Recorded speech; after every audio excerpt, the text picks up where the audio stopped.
কৃষক ভাইদের সরকার।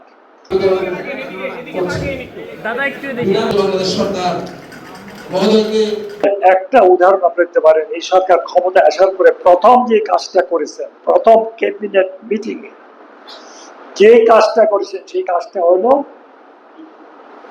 কৃষির ঋণ সুদ সহ। প্রথম ক্যাবিনেট মিটিং আর প্রথম কাজ।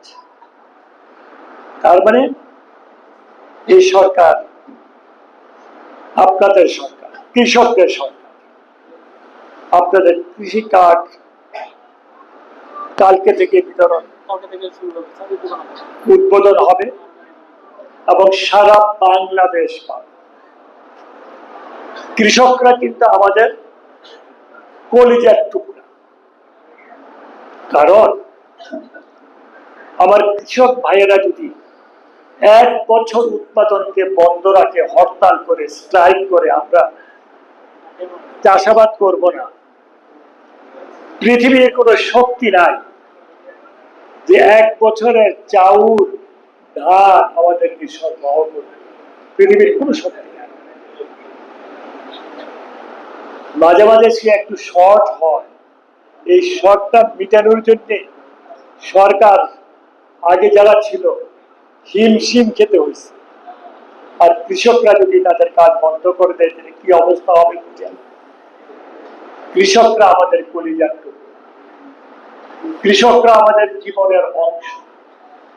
আমাদের কৃষি অফিসার মহোদয় যে সমস্ত কথাগুলি বলেছেন, সমস্যাগুলি বলেছেন, আমি ওনাকে আগামী দিনে যখন মুরাদনগরে আসবো ওনার সাথে বসবো, সমস্ত সমস্যাগুলি ইউনূস সাহেব সহ বিশদভাবে আলোচনা করে পরামর্শ নেব কিভাবে এগুলিকে সমাধান করা যায়।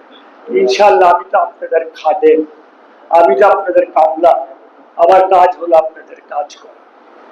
ইনশাআল্লাহ ওনাদের পরামর্শ অনুযায়ী আমি আপনাদের খেদমত করার চেষ্টা করব। আপনারা শুধু দোয়া করবেন আল্লাহ পাক যেন এই সরকারকে, আমাদের মাননীয় প্রধানমন্ত্রী তারেক রহমান সাহেবকে এবং ওনার সরকারকে যেন আল্লাহ পাক হেফাজত করেন। কারণ চতুর্দিকে ষড়যন্ত্র, শপথ নেওয়ার পর থেকে চতুর্মুখী ষড়যন্ত্র আরম্ভ হয়েছে।